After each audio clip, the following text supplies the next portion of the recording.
Okay, this is the next part of Scary Stories to Tell in the Dark. Part 4, Other Dangers. And the storm is picking up outside. Other dangers. Most of the scary stories in this book have been passed down over the years, but the ones in this chapter have been told only in recent times. They are stories that young people often tell about dangers we face in our lives today. The Hook. Donald and Sarah went to the movies.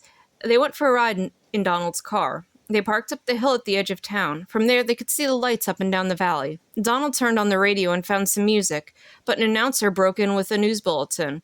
A murderer had escaped from state prison. He was armed with a knife and was headed south on foot. His left hand was missing. In its place, he wore a hook. "Let's roll up the windows and lock the doors," said Sarah. "That's a good idea," said Donald. "That prison isn't too far away," said Sarah. "Maybe we really should go home." "But it's only 10 o'clock, said Donald. "I don't care what time it is," she said. "I want to go home." "Look, Sarah," said Donald. "He is not going to climb all the way up here. Why would he do that? Even if he did, all the doors are locked. How could he get in?"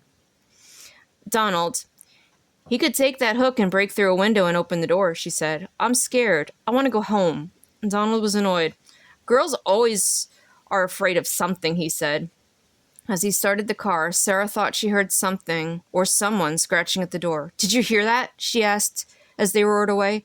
"It sounded like somebody was trying to get in." "Oh, sure," said Donald. Soon they got to her house. "Would you like to come in and have some cocoa?" she asked. "No," he said. "I want to go home." He went around to the other side of the door to let her out. Hanging on the door handle was a hook. The White Satin Evening Gown. A young man invited a young woman to a formal dance, but she was very poor. She could not afford to buy the evening gown she needed for such an occasion. "Maybe you can rent a dress," her mother said. So she went to the pawn shop not far from where she lived. There she found a white satin evening gown in her size. She looked lovely in it, and she was able to rent it for very little. When she arrived at the dance with her friend, she was so attractive, everyone wanted to meet her.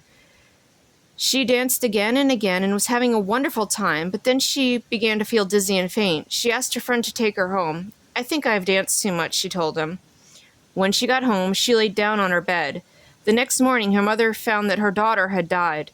The doctor did not understand what caused her death, so he had a coroner perform an autopsy. The coroner found that she had been poisoned by embalming fluid. It stopped her blood from flowing. There were traces of the fluid on her dress. He decided it had entered her skin when she perspired while she was dancing. The pawnbroker said he bought the dress from an undertaker's helper. It had been used in the funeral for another young woman, and the helper had stolen it just before she was buried. High beams. The girl driving the old blue sedan was a senior at the high school. She lived on a farm about 8 miles away and used the car to drive back and forth. She had driven into town that night sorry y'all, the thunderstorm's freaking me out. She'd driven into town that night to see a basketball game. Now she was on her way home. As she pulled away from school, she noticed a red pickup truck following her out of the parking lot. A few minutes later, the truck was still behind her. "I guess we're going in the same direction," she thought. She began to watch the truck in her mirror.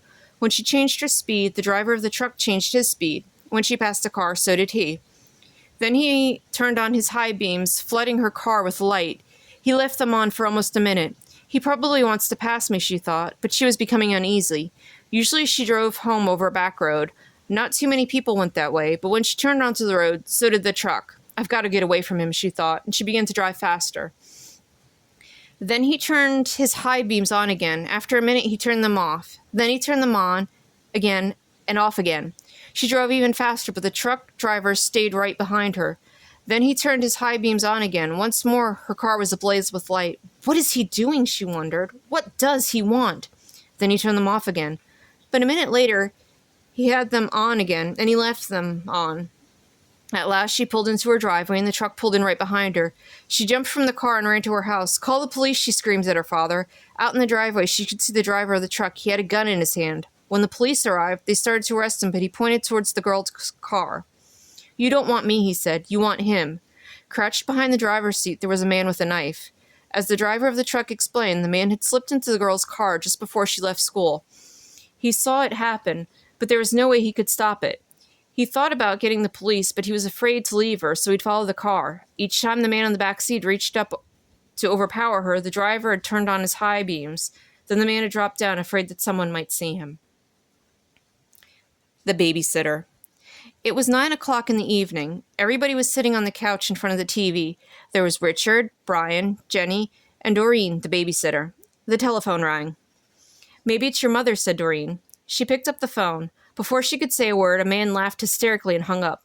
"Who was it?" asked Richard. "Some nut," said Doreen. "What did I miss?" At 9:30, the telephone rang again. Doreen answered it. It was the man who'd called before. "I'll be there soon," he said, and laughed and hung up. "Who was it?" the children asked. "Some crazy person," she said. About 10 o'clock, the telephone rang again. Jenny got to it first. "Hello," she said. It was the same man. "1 more hour," he said, and he laughed and hung up. "He said 1 more hour. What does that mean?" asked Jenny.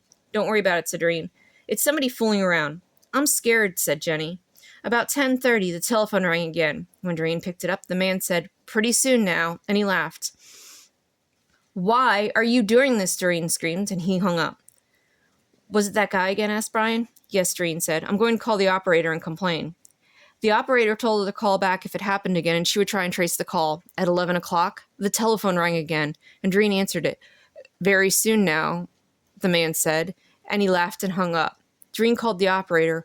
Almost at once, she called back. "The person is calling from a telephone upstairs," she said. "You better leave. I'll get the police." Just then, the upstairs door opened. A man they had never seen before started down the stairs toward them. As they ran from the house, he was smiling in a very strange way. A few moments later, the police found him there and arrested him.